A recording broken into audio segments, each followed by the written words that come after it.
Hoy les hablaré sobre mi artículo de revisión denominado Cualidades y aplicaciones del cultivo in vitro como potencial biotecnológico y generadora de conocimiento aplicado a orquídeas. Quien les habla, Luis Madruga Bernal, estudiante de biología de la Universidad de Llano, y es una exposición del año 2018. Empecemos. In vitro es la técnica del mantenimiento de células o de tejidos de un organismo vivo en un recipiente, lo que permite la propagación masiva de estos libres de patógenos en bajo costo y en un espacio muy reducido, esto en condiciones de laboratorio.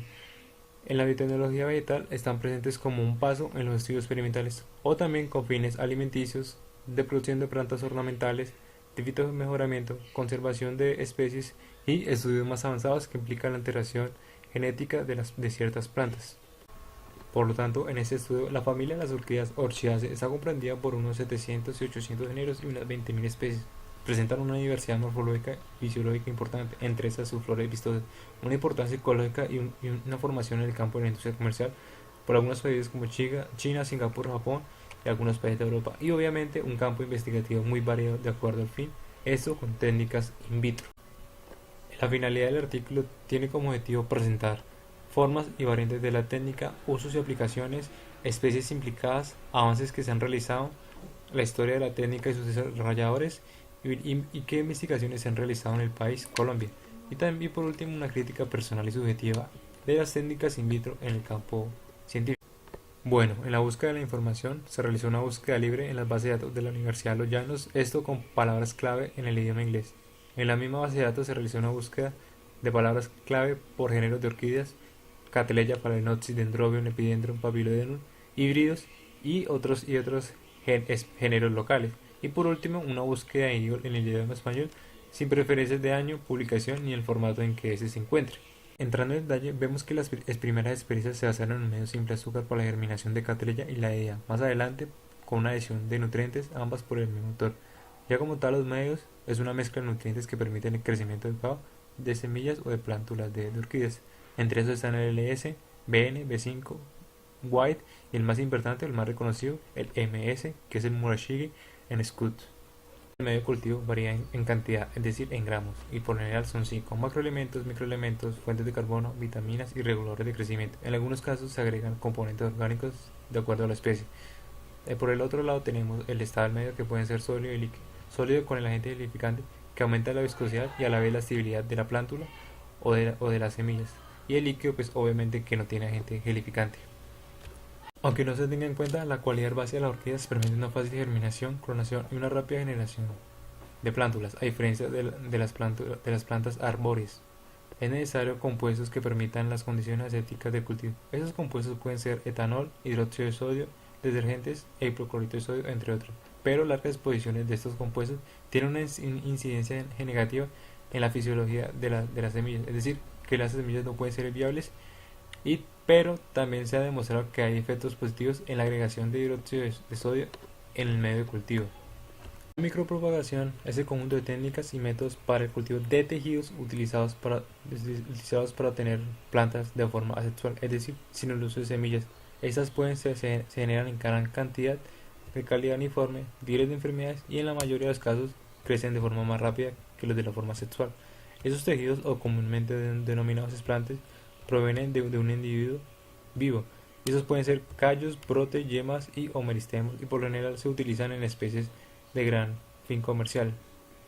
Tener en cuenta que en la forma natural las semillas de orquídeas hacen simbiosis obligadas con micorrizas.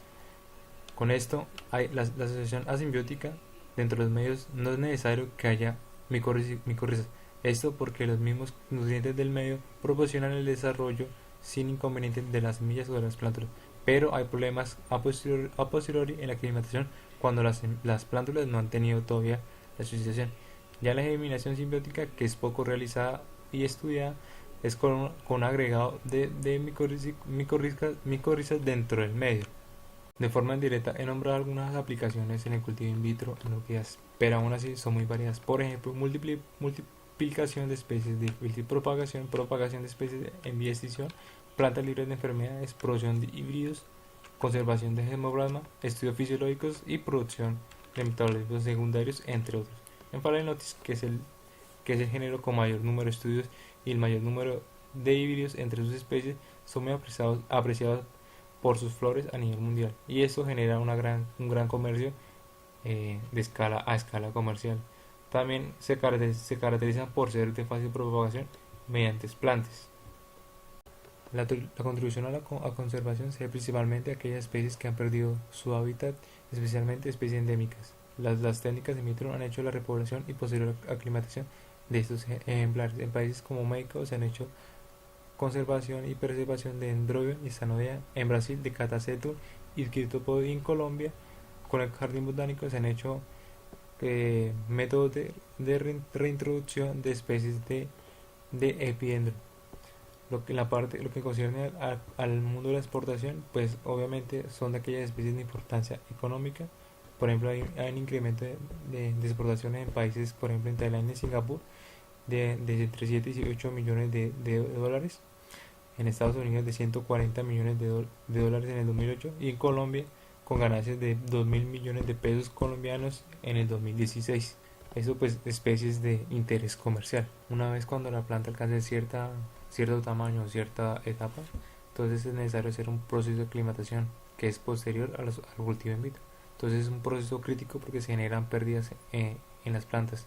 También porque la transferencia es como un desafío a la supervivencia, porque la planta pasa de un estado heterotrófico a un autótrofo, es decir, por medio de la fotosíntesis. También que la planta experimenta cambios fisiológicos y morfológicos.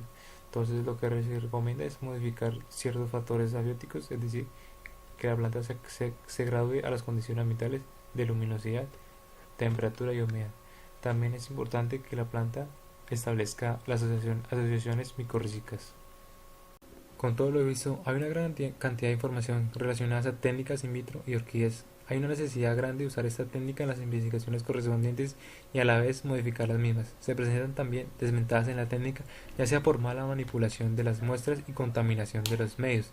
También es sorprendente el uso biotecnológico en el género Phalaenopsis con fines comerciales e investigativos según la investigación. Ya para concluir, vemos que la técnica in vitro no es más que un intermediario en los trabajos científicos, que siempre está presente en la parte de metodología. Esta información demuestra que es una técnica muy usada y versátil, útil en el campo de la biotecnología, y que aún así quedan áreas por investigar, pero que sea la misma diversidad de orquídeas la que fomente el conocimiento a través de la investigación y la experimentación por medio de las técnicas in vitro.